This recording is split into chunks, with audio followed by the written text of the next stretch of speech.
UPSC ने कल prelims का एडमिट कार्ड रिलीज कर दिया है एंड विद दैट जो भी पोस्टपोनमेंट की चर्चाएं थी उस पे एक पूर्ण विराम लगा दिया है और इस पूर्ण विराम के साथ ही आपके लिए एक महासंग्राम का भी ऐलान कर दिया है जो कि होगा 25 ऑफ मई को। अब जब एडमिट कार्ड रिलीज हो गया है तो बहुत सारे बच्चे दे आर वेरी एंशियस कि अब कैसे होगा, टाइम बहुत कम बचा है। They have either wasted their time in last 10 to 15 days after Pahalgam attack, या फिर वो ऐसी सिचुएशंस में थे या बॉर्डर एरियाज में थे जहां पे पढ़ना थोड़ा मुश्किल था, जहां पे फोकस करना थोड़ा मुश्किल था इन दीज डिफिकल्ट टाइम्स। तो उनको लग रहा है कि क्या यूपीएससी का प्रीलिम्स उनका निकल पाएगा कि नहीं निकल पाएगा, उनको क्या करना चाहिए। अब ये ऐसे लोग हैं जो सीरियस हैं, जिन्होंने लास्ट एक साल में ठीक ठाक पढ़ाई की है, चीजें कवर की हैं, बट अभी जाके वो डाउट में आ रहे हैं and that doubt might result in their failure. इस कॉन्टेक्स्ट में आज हम बात करने वाले हैं कि कैसे अभी से प्रीलिम्स क्लियर करना पॉसिबल है, कैसे हम इस पर्टिकुलर रूल को समझ के अपने प्रीलिम्स के मार्क्स को 20 नंबर से बढ़ा सकते हैं इन द जीएस पेपर 1। तो उसके बारे में डिटेल में बात करते हैं, बट उसके पहले समझते हैं कि क्या अभी से प्रीलिम्स क्लियर करना पॉसिबल है या नहीं। तो उसके लिए कुछ चीजें आपको बताऊंगा मैं। सबको पता होगा कि करीब 10 से 12 लाख लोग फॉर्म भरते हैं यूपीएससी का हर साल, और इसमें से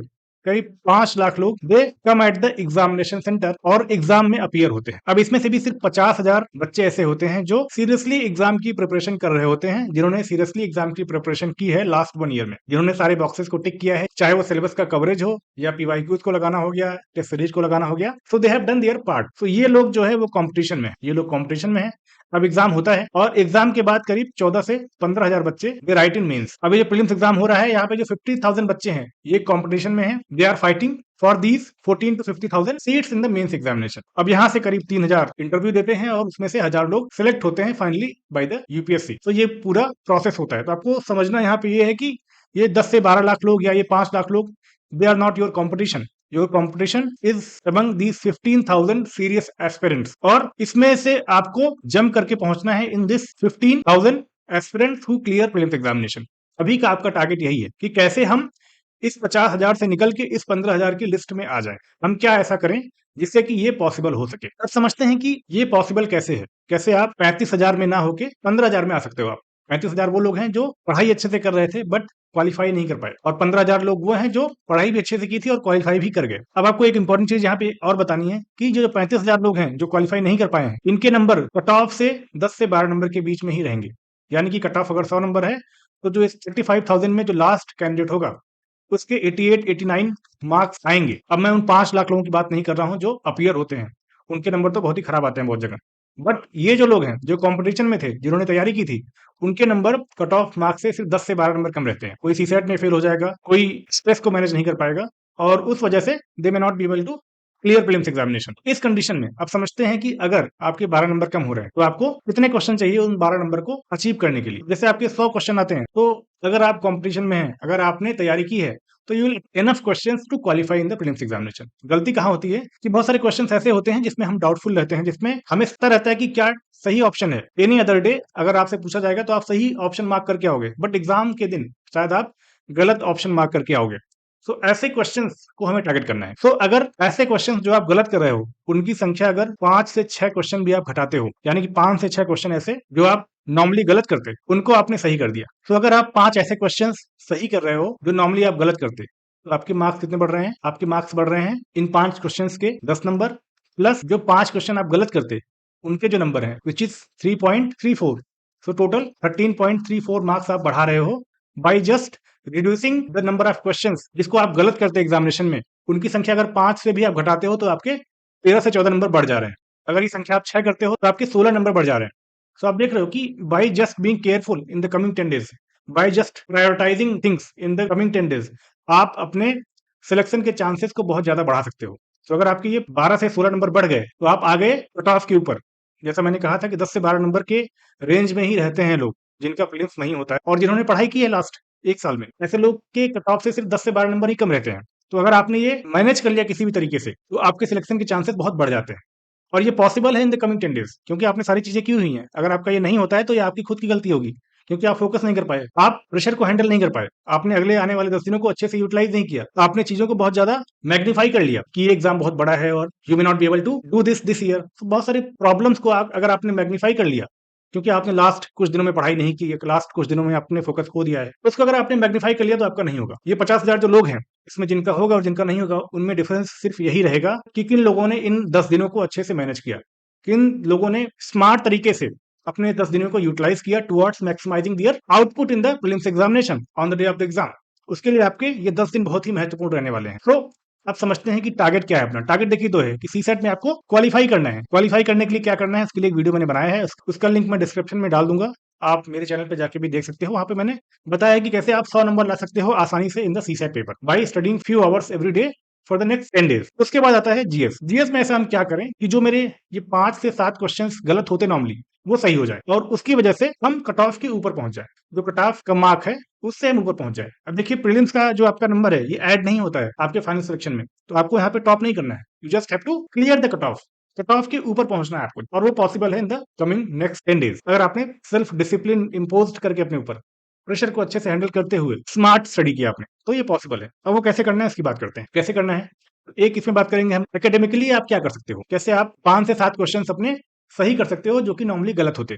then will discuss few non academic things also, कि क्या आपको करना चाहिए इन 10 दिनों में, जिससे कि आपकी जो मेंटल वेलबींग है वो इस काबिल रहे कि आप जो सिली मिस्टेक्स करते हो एग्जामिनेशन हॉल में वो आपसे ना हो, क्योंकि काफी क्वेश्चंस आपके गलत होंगे because of the silly mistakes you do in the examination hall. तो कैसे उनको अवॉइड करना है, so they both combined, they both work together to produce best result, so you have to focus on both of these things, you cannot avoid one at the cost of the other। बहुत सारे लोग करते हैं कि non academic aspect है उसको ignore करते हैं और पढ़ाई पे फोकस करते हैं, और उसका रिजल्ट क्या होता है कि एग्जाम वाले दिन दो दे हैव रेड एवरीथिंग, उन्होंने अपना 100% दिया है, but despite all these efforts वो एग्जाम वाले दिन परफॉर्म नहीं कर पाते हैं। Why? Because they have not managed their non academic aspect of life carefully. So इन दोनों चीजों को हम डिस्कस करेंगे। सो पहले समझते हैं एकेडमिक एस्पेक्ट।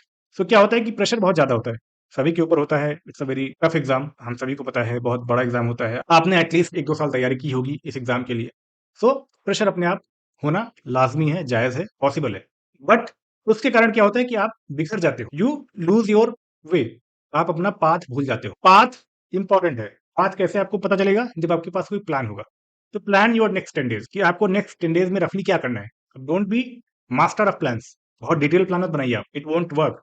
आपको एक रफ प्लान होना चाहिए कि हाँ इस टाइम पे ये पढ़ूंगा, ये टाइम पे ये कवर करना है मुझे, and we have to plan smartly. आप सब कुछ नहीं पढ़ सकते हो 10 दिन में, तो आपको आइडेंटिफाई करना पड़ेगा कि क्या इंपॉर्टेंट है और क्या इंपॉर्टेंट नहीं है, which topics are most important, UPSC के फेवरेट टॉपिक्स कौन है जहां से वो हर साल क्वेश्चन पूछती है। So you have to identify those things. So उसी में आता है नेक्स्ट कि आप 15 टॉपिक्स आइडेंटिफाई करो फ्रॉम ईच सब्जेक्ट। जैसे कि हिस्ट्री में आप Buddhism, Jainism, Indus valley civilisation हो गया, 1857 की क्रांति हो गई, या फिर संगम लिटरेचर हो गए।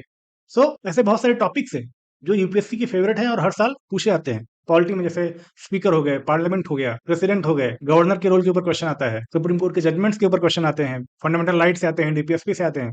सो देयर आर फ्यू टॉपिक्स जो यूपीएससी के फेवरेट हैं, आप उनको आइडेंटिफाई करो। Don't extend this list into a massive number of topics. आपको ट्राई करना है कि 15 से 16 टॉपिक्स ही आप रखो। इससे क्या होगा कि आपकी जो फोकस है वो बना रहेगा, एक जो टारगेटेड अप्रोच है वो बना रहेगा। अब यहाँ पे आपका टारगेट ये नहीं है कि आपको टॉप करना है प्रीलिम्स में, आपका टारगेट ये है कि जो इन मोस्ट इंपॉर्टेंट टॉपिक्स हैं इनसे अगर कोई क्वेश्चन आता है तो वो क्वेश्चन आपका गलत ना हो because of the silly mistake, because you could not revise it. तो आपका टारगेट क्या है, आपका टारगेट है कि 6 से 7 क्वेश्चन ऐसे आपको सही करना है जो आप गलत करते हैं। वो कैसे कर पाओगे आप, जो क्वेश्चन आ रहे हैं नॉर्मली उनको आपको गलत नहीं करना है, जो क्वेश्चन कॉमन सेंस के हैं, जो क्वेश्चन ट्रेडिशनल टॉपिक से आ रहे हैं उनको आपको गलत नहीं करना है। वो आप कैसे नहीं कर पाओगे, जब आप आइडेंटिफाई करोगे कि 15 टॉपिक्स कौन से हैं हर सब्जेक्ट से, उन पे फोकस करना है, उनको रिवाइज करना है बार बार। अगर उनसे कोई क्वेश्चन आता है तो आपके गलत नहीं होने चाहिए, तो ये आपको ध्यान में रखना है। देन रिवीजन, जो भी आपके शॉर्ट नोट्स हैं उनको रिवाइज करिए, चाहे करंट अफेयर के हों या फिर स्टैटिक सब्जेक्ट्स के हों। नोट्स हैं आपने हाईलाइट कर रखा है, उनको आप रिवाइज करिए। पीवाईक्यूज को आप मत भूलिए, remember they are the mirror of UPSC examination. उनके थ्रू आप समझते हो कि यूपीएससी की डिमांड क्या है, यूपीएससी किस तरह से क्वेश्चन फ्रेम करता है, and how we have to identify different aspects of the exam. कि जैसे साइंस एंड टेक में कोई क्वेश्चन आता है और अगर उसमें किसी एक पर्टिकुलर टेक्नोलॉजी की एप्लीकेशन की बात होती है, तो एप्लीकेशन नॉर्मली सारे ऐसे दिए होते हैं जहां पे वो अप्लाई होगा। सो वहां पे all of the above normally सही होता है। तो ये सब कुछ बेसिक चीजें हैं जो आपको समझ में आएगा। और जब आप ये कर रहे होगे, इसके बाद आपको ध्यान देना है कि जो आप करंट अफेयर पढ़ रहे हो वो स्टैटिक के साथ सिंक में हो। कई बार जो भी आपके एग्जाम में क्वेश्चन आते हैं even from the static section, they have some aspects in the current domain. So जैसे आपका हिस्ट्री हो गया, geography, polity, economy, environment, science and tech and current affair. So basically अगर आप यहाँ पे देख रहे हो तो जो करंट का सिंकेज है, जो करंट एस्पेक्ट्स है, वो इंक्रीज हो रहा है इस ऑर्डर में, कि हिस्ट्री में थोड़ा कम रहेगा, ज्योग्राफी में थोड़ा ज्यादा रहेगा, देन पॉलिटी में उससे थोड़ा ज्यादा रहेगा, इकोनॉमी में थोड़ा और ज्यादा रहेगा, इन्वायरमेंट में और ज्यादा रहेगा। साइंस एंड टेक के most of the question they come from current affair. Current affair अपना करंट अफेयर है ही है, वहाँ पे स्कीम्स हो गए, इंटरनेशनल ऑर्गेनाइजेशन हो गई, या और एस्पेक्ट्स ऐसे हैं जो करंट अफेयर से डायरेक्टली आपके पूछे जाएंगे। तो you have to manage your current affair along with the static subject in such a manner कि आप मैक्सिमाइज कर सको अपने आउटपुट, आपके जो क्वेश्चन गलत होते हैं उनको आप सही कर सको। देन बजट से हर साल क्वेश्चन आते हैं, तो यहाँ से क्वेश्चन आपके गलत नहीं होने चाहिए। तो बजट को आप पढ़ लो, यहाँ से जो कॉस्ट बेनिफिट रेशियो है वो आपके फेवर में रहेगा, क्योंकि 4-5 पेज का डॉक्यूमेंट है, आपको पढ़ लिया और यहाँ से एक क्वेश्चन भी आपका फंस गया तो आपके 2 नंबर ऐड हो जाएंगे। और अगर नॉर्मली आप गलत करते हो क्वेश्चन तो आपके एटलीस्ट 2.67 मार्क्स ऐड हो रहे हैं। तो आपको उस पर्सपेक्टिव से भी देखना है। देन ये बहुत इंपॉर्टेंट चीज है कि आप 2 फुल लेंथ टेस्ट लगाइए। आप लास्ट 2 इयर्स के यूपीएससी के जीएस के पेपर उठाइए, सीसेट के पेपर उठाइए और उनको टाइमली मैनर में लगाइए कि वो 1 घंटे 30 मिनट में आपका पेपर हो जाना चाहिए। अब ये क्यों मैं बोल रहा हूँ, कई बार क्या होता है कि पेपर बहुत लेंदी आ जाता है और अगर आपने टाइम के साथ प्रैक्टिस नहीं किया है तो आपके क्वेश्चन छूट जाएंगे, आते हुए क्वेश्चन छूट जाएंगे। मेरे साथ हुआ है एक बार ये कि I did not practice full length test in a time bound manner, तो प्रैक्टिस छूट गई कि टाइम का जो एक अंदाजा होता है वो निकल गया और एग्जामिनेशन हॉल में ऐसे क्वेश्चन मुझसे छूटे जो जो मैं कर लेता, क्योंकि टाइम ही नहीं बचा उन क्वेश्चन को देखने का। तो ये इंपॉर्टेंट है कि आप टाइम सेट करके पेपर लगाओ, 1 घंटे 30 मिनट के अंदर ही आपको पेपर सॉल्व करना है। क्यों बोल रहा हूँ, क्योंकि जो लास्ट 2 इयर्स के पेपर हैं शायद उनसे ज्यादा लेंदी पेपर आ जाए आपके एग्जामिनेशन हॉल में। तो आपके पास एक टाइम का बफर होना चाहिए to solve at least all the question, आप एक बार एटलीस्ट देख तो सको कि सारे क्वेश्चन क्या क्या हैं। तो इसलिए फुल लेंथ टेस्ट आपको लगाना जरूरी है, एटलीस्ट 2-2 लगाइए आप दोनों के, सीसेट के भी और जीएस पेपर के भी। अब ये बहुत इंपॉर्टेंट चीज है कि अब इस समय पे क्या होगा कि बहुत सारे लोग नए स्टडी मटेरियल के साथ आएंगे मार्केट में, बहुत सारी कोचिंग इंस्टीट्यूट्स के मटेरियल्स आएंगे, कुरुक्षेत्र योजना, इंडिया एयरबुक की समरी, ये सब आपको नहीं पढ़ना है। You have to avoid all these things, you have to trust yourself. अपने सोर्सेज को आपको ट्रस्ट करना पड़ेगा, आपके जो नोट्स हैं उनको आपको ट्रस्ट करना पड़ेगा, पीवाईक्यूज को आपको ट्रस्ट करना पड़ेगा। You don't have to delve into any other matter, any other information, any other source for new information, क्योंकि आपको यहाँ पे टॉप नहीं करना है, आपको हर क्वेश्चन सही नहीं करना है, आपको मैक्सिमाइज करना है अपना आउटपुट, आपको ऐसे क्वेश्चन को सही करना है जो आप नॉर्मली गलत करते हैं। So UPSC prelims is not about attempting 90 और 95 questions, it is about minimising the number of questions that you mark incorrectly. तो जो गलत मार्क करके आओगे आप क्वेश्चंस को, उनकी संख्या को मिनिमाइज करना है। उनकी संख्या को आपने मिनिमाइज कर लिया, that means you have increased your output, कि अगर आपने 80 क्वेश्चन किया और 60 क्वेश्चन आपने सही किया तो you are better placed than someone who has attempted 90 questions and corrected only 61 questions. तो आपको आउटकम पे ध्यान देना है कि आउटकम आपका बेहतर हो। वो कैसे होगा, जब आप फोकस्ड रहोगे,